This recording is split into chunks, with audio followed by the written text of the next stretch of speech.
하나님 말씀 사도행전 영상으로 준비됐나요? 예, 영상으로 짧은 말씀인데 영상으로 앞에 불 끄고 보겠습니다. 그런데 헤롯이 두로와 시돈 사람들을 대단히 노여워하니 그들의 지방이 왕국에서 나는 양식을 먹는 까닭에 한 마음으로 그에게 나아와 왕의 침수 맡은 신하 블라스도를 설득하여 화목하기를 청한지라.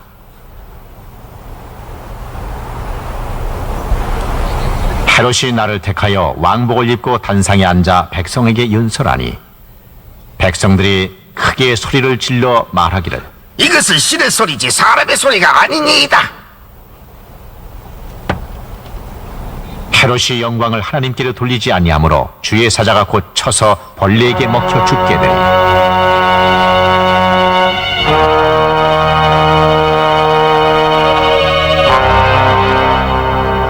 하나님의 말씀은 널리 퍼지고 더하더라. When Barnabas and Saul had finished their 바나바와 사울이 그들의 임무를 마치고 마가라 하는 요한을 데리고 예루살렘에서 돌아오더라. 아멘. 자, 이 시간 저는 사도행전 33번째 강의 교만한 자를 엄히 심판하시는 하나님, 이런 제목으로 은혜를 나누겠습니다. 하나님은 겸손한 자를 기뻐하시고 겸손한 자에게 은혜를 주십니다. 구약성경 잠언 22장 4절에 겸손과 여호와를 경외함의 보응은 재물과 영광, 즉 존경과 생명이니라 그랬습니다. 우리에게 지금 필요한 것, 우리가 원하는 가장 중요한 좋은 것 세 가지죠. 재물과 영광, 존경과 생명, 겸손한 자에게 주신다고 약속합니다. 또 신약 성경에서도 하나님께는 겸손한 자에게 은혜를 주신다고 말씀합니다. 그러나 교만한 자는 하나님께서 물리치신다 혹은 대적하신다고 말씀하고 있습니다.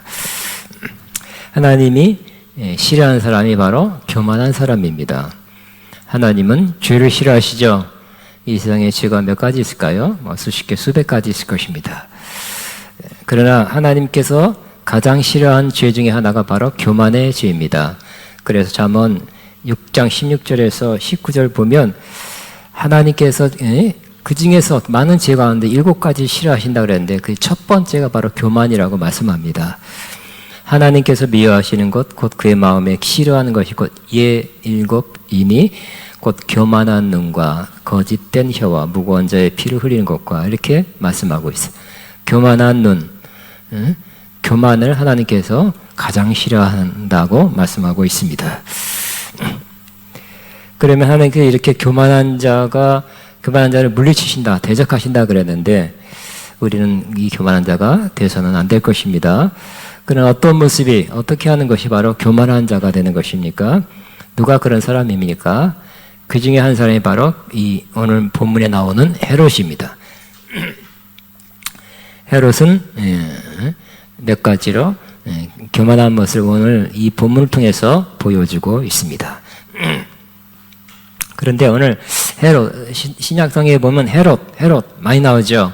마태복음 2장부터 해서 헤롯 대왕이 나오고 오늘도 헤롯이 나옵니다. 그래서 여러분의 헤롯이 누군가, 또 헤롯에 대해서 조금 이렇게 정리를 하면 성경 말씀을 읽는데 도움이 될 것입니다. 세 헤롯이 나오는 것입니다. 첫째, 예수님이 탄생하실 때 동방박사가 별을 보고 예루살렘까지 찾아왔습니다. 그래서 왕궁에 들렸습니다. 왕궁에 들려서 이스라엘 왕으로 난 자가 어디서 났느냐, 어디냐 하고 물어봤습니다. 그랬을 때 헤롯이 놀랐죠. 유대인의 왕이라니까 자기가 지금 왕인데 또 새 왕이 탄생했구나 놀랐습니다. 그리고 이제 거기 찾아가서 베들레헴이죠. 찾아가면 아련을 하고 돌아오는 길에 나를 들려달라고 알려줬습니다. 그러나 동방박사들은 꿈에 헤롯에게 돌아가지 말라는 그런 지시를 받고 헤롯을 만나지 않고 곡으로 돌아가 버렸습니다. 이에 헤롯은 속은 줄 알고 분노하여 그 기간 아마 2년 밑에 태어난 2년 이하 남아는 모두 다 죽여라 이렇게 명령을 내려서 그 일대에 베들레헴과 그 인근 지방에 있는 그 어머니들이 또 부모들이 통곡하는 일이 일어나게 되었습니다. 이 사람이 바로 헤롯 대왕입니다. 이 헤롯 대왕은 건축에 죄가 있어서 작은 성전을 부수고 큰 성전, 돌로 된 큰 성전을 지었습니다. 우리 예루살렘 지금 가도 성벽 한 면만 남아 있습니다. 성벽 한 면. 근데 그 성벽 한 면도 굉장히 웅장합니다. 그러니까 얼마나 크고 웅장한 성전을 지었는지 또 그 열정과 그 기술에 놀라지 않을 수가 없습니다. 헤롯 대왕입니다. 두 번째 헤롯은 헤롯 안디바입니다. 이 헤롯 안디바는 신약 성경에 세례 요한을 죽인 사람입니다. 그리고 예수님이 십자가 못 박힐 때 예수님을 재판한 그 왕이 헤롯 안디바입니다. 세 번째 헤롯이 바로 오늘 본문에 나오는 헤롯 아그리빠입니다. 그러니까 헤롯인 거 보니까 헤롯 집안이죠. 헤롯 집안이에요. 이 헤롯 아그리빠는 훗날 로마 황제가 된 글라우디오와 같은 해에 탄생해서 또 아마 친분을 가지면서 30살까지 로마에서 살았다고 합니다. 그는 30년간 로마에 살면서 로마에 있는 모든 향락과 쾌락을 즐기면서 죄에 빠져 살았다고 합니다. 아그리빠가 원래 성격이 연약하고 우유부단해서 암살 사건에 연루돼서 큰 어려움이 있을 때 이 헤롯 아그리빠는 글라우디오에게 도움을 주고 그의 편에 섰어요. 어떻게 됐습니까? 이 글라우디오가 로마 황제가 됐어요. 그러니 이 공로를 인정받아서 헤롯 아그리빠는 그 팔레스타인 지역, 유대, 사마리아 또 뭐 그 주변 나라의 분봉왕으로 책봉을 받고 파송을 받게 된 것입니다. 줄을 잘 쓴 사람입니다.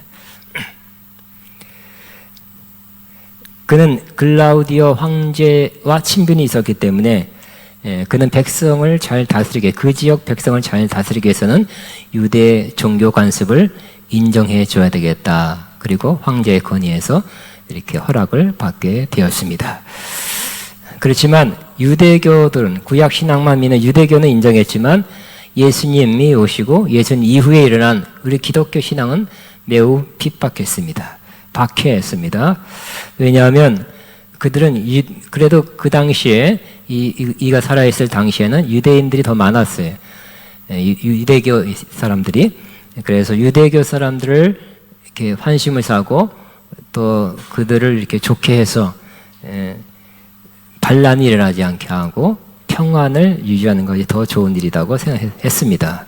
그래서 그는 유대교 신앙을 인정하고 그래서 정치적 입지를 계속 갖고 계속 왕으로서의 지위를 유지하려고 했던 사람입니다. 이 총독으로서 분봉왕으로서 가장 어려운 일이 바로 그 지역에서 반란이 일어나는 것입니다. 그러면 로마에도 보고가 되고 그 지역에서 감당이 안 되면 로마에서 직접 군대가 오게 됩니다.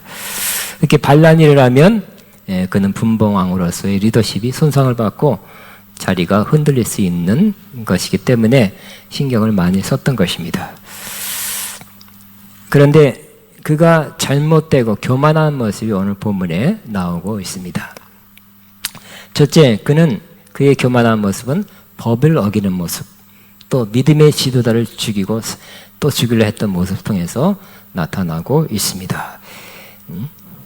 우리 12장, 지난주에 12장 1절부터 봤죠. 그 당시의 지도자들, 12명의 제자가 사도가 되고 사도들이 지도자가 되는데 사도 중에 한 사람 야고보를 처형했어요. 죽였어요. 근데 그 반응을 봤어요. 반응을 봤는데 유대인들이 기뻐했다고 이렇게 기록하고 있습니다. 기독교인들, 이제 막 탄생하고 확 퍼지고 있는, 확산되고 있는 기독교인을 중에 지도자 한 사람을 죽였더니 유대교 사람들이 기뻐해요. 그러니까 그걸 보고 뭔가 더 죽여야 되겠다. 그리고 최고 지도자 베드로를 죽이려고 잡아서 옥에 가둔 것입니다. 이제 곧 죽이려 했는데 마침 6월절 무교절 기간이라 명절 끝나고 죽여야 된다. 것을 알고 감옥에 가둬놓은 것입니다. 이렇게 사람을 잡아 죽이는 거, 사람을 잡아 죽이는 거, 아마 그 분봉왕으로서 사람을 죽일 수 있는 권한은 있었지만 그것도 합법적으로 타당한 이유가 있을 때 사람을 죽일 수 있었을 것입니다. 그러나 그가 야곱을 죽이고 베드로를 죽이려는 그 마음은 잘못된 것이었습니다. 불법이었습니다. 그의 교만한 마음에서 시작된 것이었습니다. 그는 로마에서 파송된 분봉왕입니다. 당시 로마에는 로마 법이 있었습니다. 로마에는 당시에 발전된 정치 체제가 있었고 또 발전된 로마 법이 있었습니다. 법에 의해서 움직이는 사회였습니다. 우리가 어렸을 때도 많이 들었던 말이 있죠. 로마에 가면 뭐를 따르라? 로마 법을 따르라. 로마 법이 이렇게 통용됐다는 걸 알 수 있습니다. 그는 죽일 수 있는 권세는 갖고 있었지만 합당하지 않는 그 이유로 죽인 것. 즉, 이 야고보, 최고 지도자 야고보, 그 다음에 더 최고 지도자 이 베드로를 죽여서 유대인의 관심을 사야 되겠다. 유대인을 기쁘게 하는 일을 해야 되겠다. 하고 이 지도자들을 죽였고 죽이려 했던 것입니다. 그러니까 요즘 말하면 어떤 사람입니까? 포퓰리즘이죠. 대중 인기 영합주의입니다. 잘못된 동기로 사람을 죽이는 것입니다.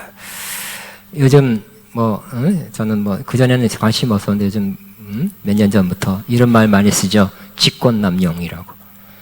자기가 가지고 있는 권한을 넘어서 이렇게 하면 그것도 저도 법에 어겨있는 거. 그것이 또 고발이 되면 또 그가 물러나야 되는 그런 일로 아무리 법무장관이라 할지라도 또 검사총장이라 할지라도 법을 어기면 안 돼요. 그 권한 내에서 권세를 행해야 되는 것입니다. 대통령도 마찬가지고 대통령도 법을 어겼다는 거잖아요. 그래서 아직까지 감옥에 가 있어요. 그는 구약 성경에 그러니까 로마 법을 어겼고 또 성경 하나님의 법을 어긴 사람입니다. 그가 성경을 잘 알고 있는 사람이었습니다.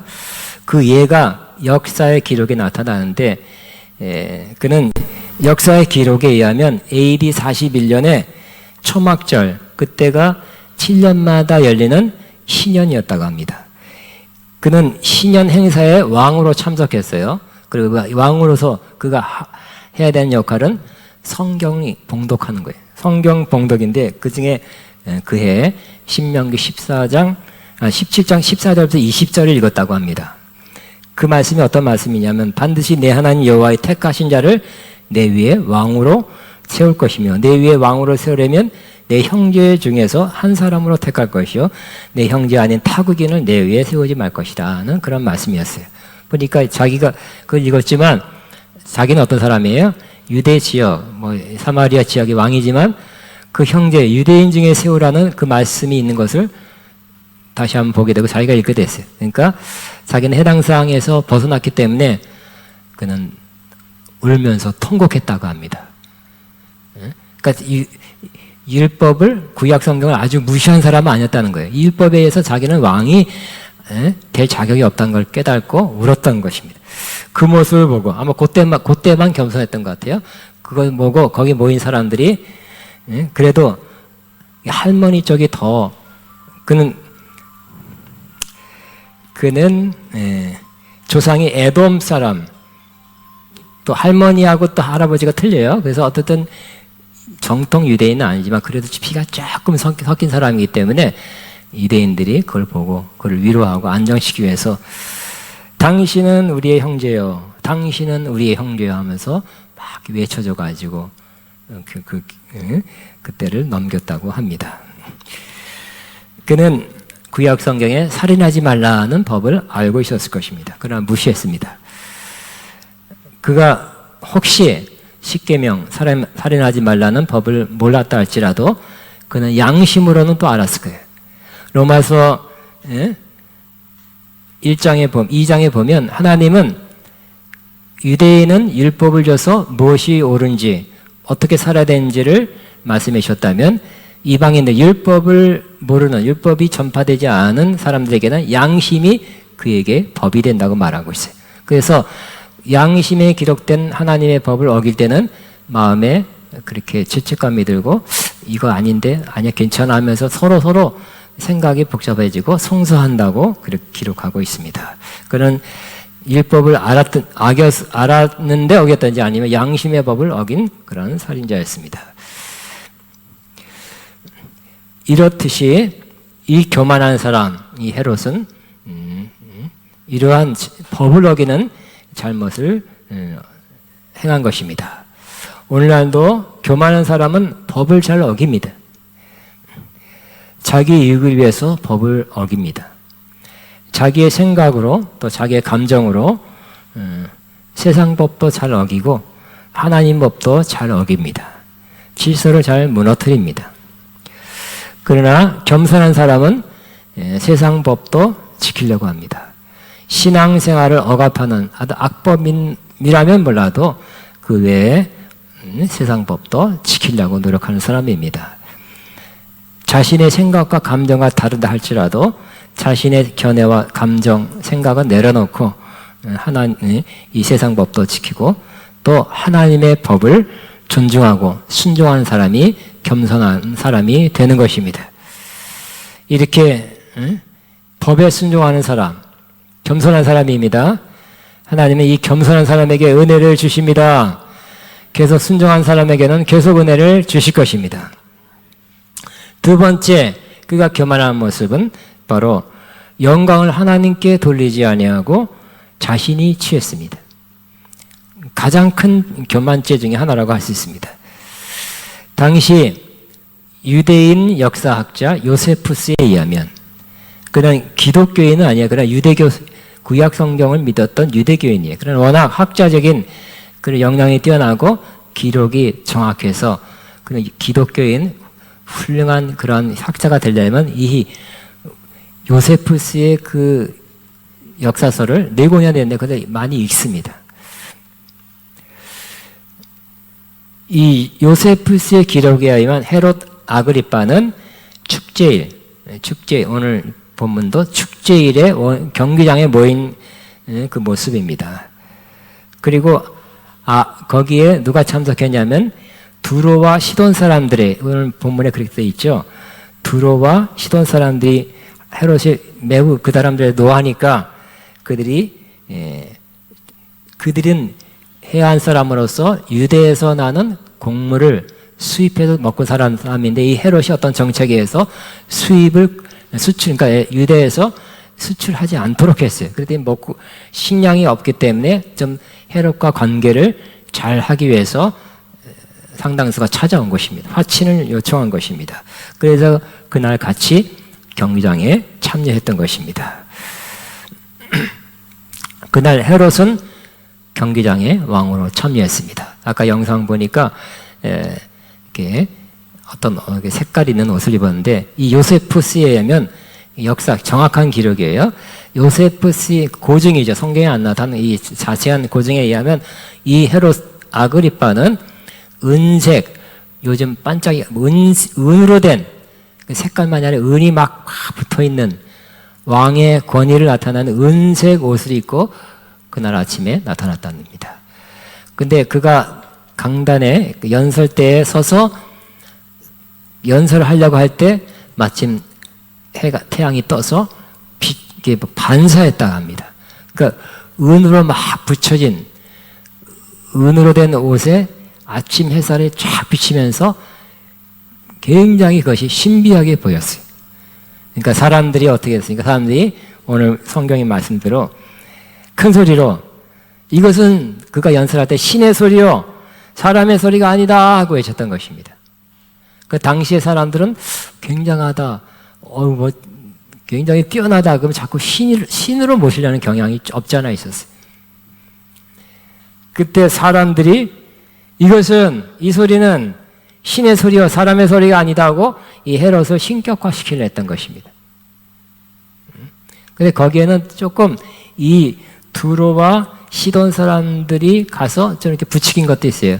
어떤 면에서는 이렇게 아첨하는 말, 그래서 이렇게 축혀 세워서 좋게 해서 기분 좋게 해서 뭐 좋은 것을 얻어내려는 그런 것도 있었다고 합니다.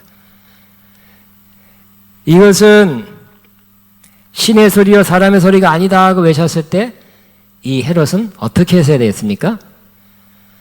나는 신이 아닙니다. 난 인간입니다. 난 그냥 인간이지만 왕일 뿐입니다. 그렇게 했어야 됐어요. 그러나 그 소리가 나오는 것을 놔뒀어요. 그리고 들었어요. 또 다른 사람을 하여금 듣게 했어요. 하나님께서 다른 건 참았는데 하나님 그 소리가 들려지고 거기에 대해서 반응하지 않는 그 소리가 계속 나오게 하는 그 모습을 보고 영광을 어떻게 했다고요? 23절에 보면 헤롯이 영광을 하나님께 돌리지 아니함으로 그랬어요. 영광은 하나님께만 받아야 되는 것입니다. 하나님께 돌리게 되길 바랍니다. 하나님께서는 영광을 반은 띄워줄게, 10%는 가져가라. 그런 말이 없어요. 모든 영광 하나님께입니다. 100% 하나님께만 돌려야 되는 것입니다. 내가 내 영광을 다른 이에게 주지 아니하리라고 말씀하고 있어요. 영광을 하나님께 돌리지 않고 많은 사람들이 아마 수만 명 모인 사람들이 영광을 헤롯 아그리빠에게 돌린 걸 보고 그는 그렇게 돌리도록 놔뒀어요. 영광을 받았어요.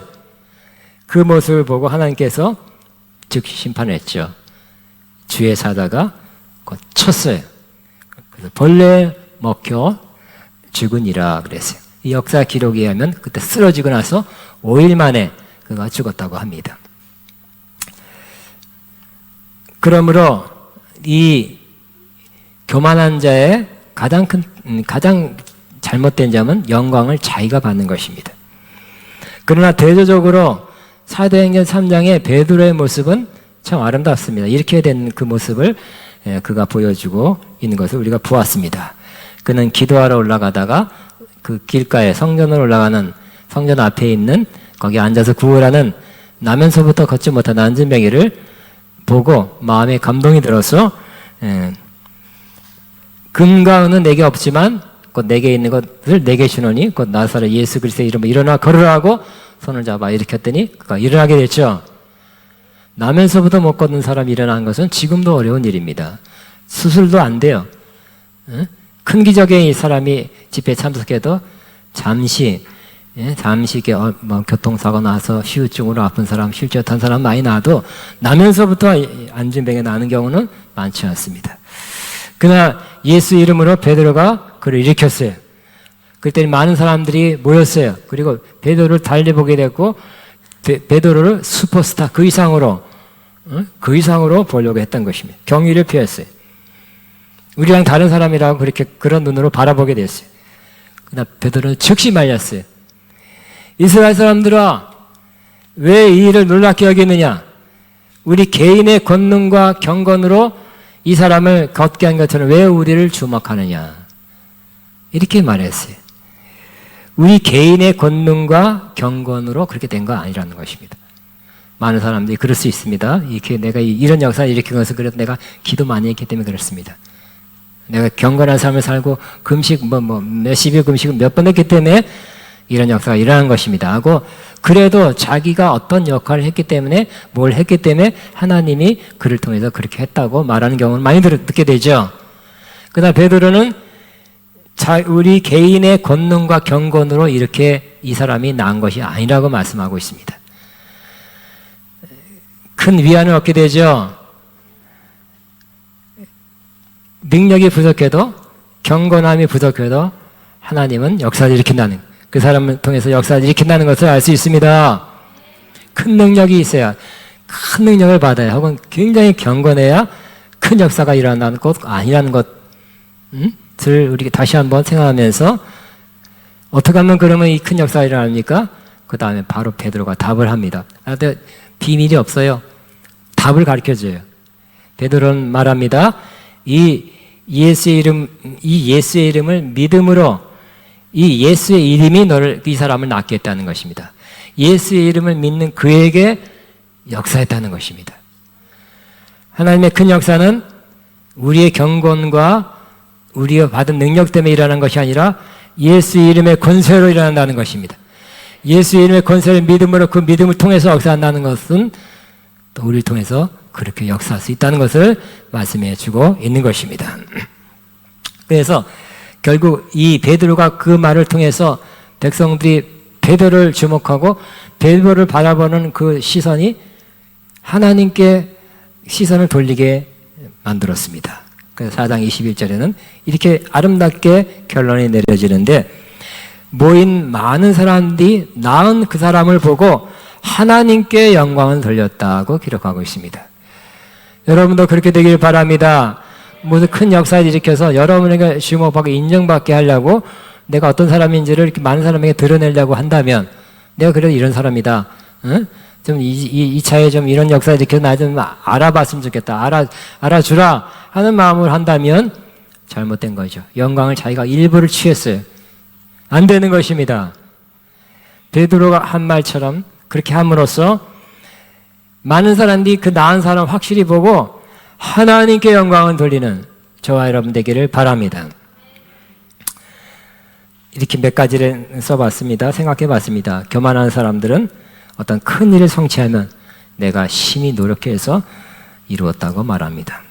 그러나 겸손한 사람은 하나님이 이루게 하셨다, 하나님이 하신 것입니다 하고 말하는 사람입니다. 교만한 사람은 내가 이런 사람이다 고 드러냅니다. 자기 능력 혹은 외모, 나 이렇게 이쁘죠? 이렇게 잘생겼죠?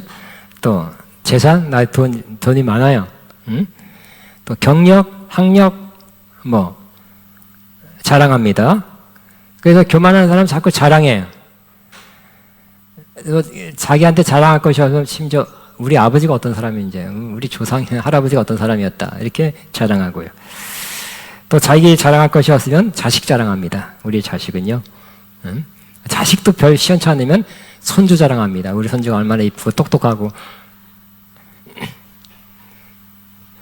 그러나 겸손한 사람은 나는 부족합니다 하고 진심으로 인정하고 사는 사람입니다.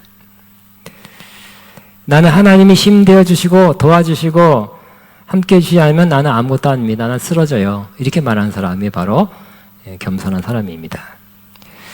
교만한 사람은 나 그거 잘 알아요, 이렇게 해야 됩니다 하고 말합니다. 근데 겸손한 사람은 사실 아는 것도 꽤 있어요. 그럼 모르는 게 많죠. 그렇기 때문에 이렇게 말합니다. 나는 아직 모르는 것이 많아요, 늘 배우지요 라고 말하는 사람입니다. 교만한 사람은 나 자신 있어요, 응? 할 수 있어요, 잘 됩니다, 지켜봐 주세요, 응? 왕년에 잘했어요, 이렇게 말하는 사람입니다. 그러나 겸손한 사람은 난 하나님이 하라고 하면 합니다. 내가 늘 잘할 거라는 보장은 못합니다. 그러나 다만 하나님이 도와주시면 그때 나는 잘할 수 있어요. 그냥 내게 능력 주신 자 안에서 나는 모든 거 할 수 있는 것입니다. 하나님 능력 안 주시면 나 모든 거 할 수 없어요. 그러나 능력 주시면 나는 할 수 있습니다. 능력 주시면 되더라니까요. 됩니다. 이렇게 말하는 거죠. 그 누가 영광을 받겠습니까? 하나님의 능력으로 했다고 고백하는 그 사람 통해서 하나님은 영광을 받게 될 것입니다. 우리는 하나님께서 낮추고 겸손하게 하는 그 과정 속에 아직도 있는 것입니다. 이스라엘 백성을 척박한 광야에 40년 돌게 하신 이유가 두 가지라 그랬죠. 40년 동안이나 하나님의 백성을 광야길을 가게 하는 것은 이스라엘 백성을 낮추시고, 즉 겸손하게 하는 것입니다. 그리고 하나님 말씀대로 사는지, 하나님 입에서 나온 말씀대로 사는지 시험해 보기 위해서 40년간을 돌게 했던 것입니다. 그러나 하나님의 계획은 그것만이 아니었죠. 다 낮춰지면, 겸손하게 되면 하나님께서 마침내 복을 주려 하려 하심이라 그랬어요. 신명기 8장의 이야기입니다. 그러므로 온전히 겸손하게 되는 그때가 하나님의 복을 받을 때입니다.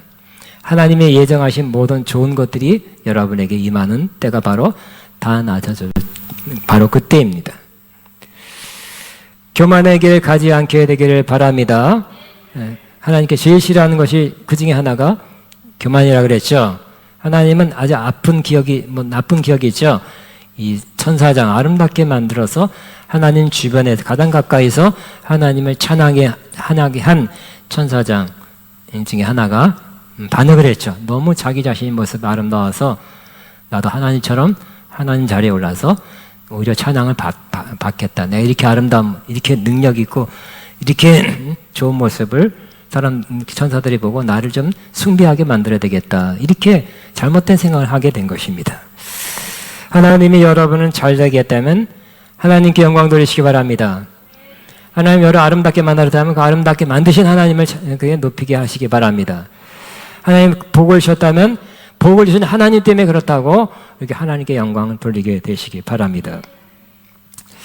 그렇게 하면 하나님께서 은혜를 주시고 또 생각지 않은 또 다른 은혜, 새로운 은혜를 계속 주시게 될 것입니다. 하나님은 교만한 자를 물리친다 그랬어요. 물리친 정도가 아니라 대적한다 그랬어요. 나가라, 떠나가라, 나라와 반대다, 나의 원수다 하고 말씀하고 있는 것입니다. 그러나 겸손한 자에게는 한없이 은혜와 긍휼과 사랑과 복을 내려 주시게 됩니다.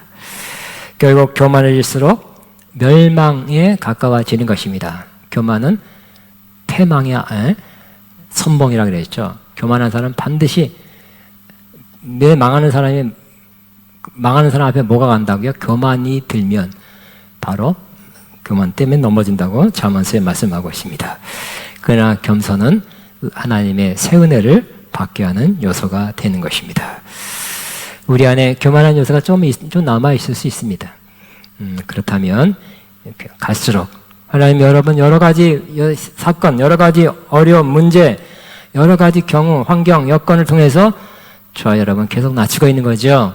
결국 낮추고 있는 과정이 있어요. 이 모든 것도 이 어려움도, 이 문제도, 이 고난도 저와 여러분을 낮추려는 것입니다. 빨리 낮춰주시기 바랍니다. 깨닫고 하나님의 뜻을 잘 깨달아서 이때 빨리 낮아진다면 하나님이 예비하신 복을 받게 될 것입니다.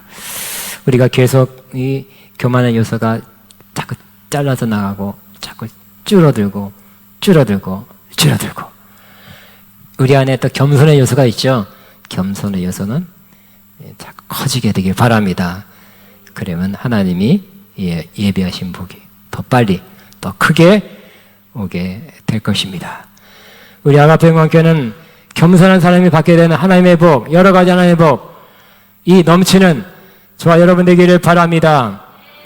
주여 한번 하고 기도합니다. 주여, 주님 감사합니다.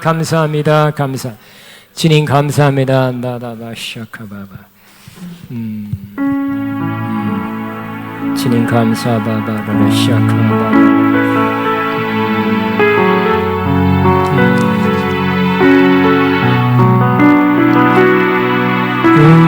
주여 감사합니다.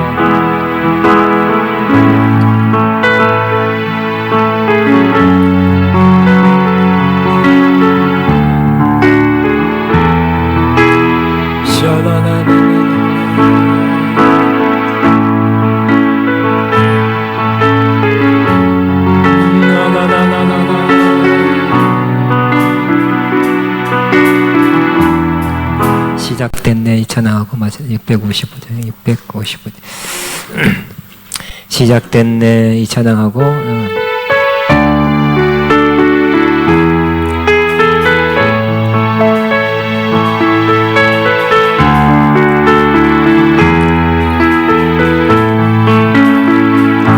시작됐네 우리 주님의 능력이 나의 삶을 다스리며 새롭게 하네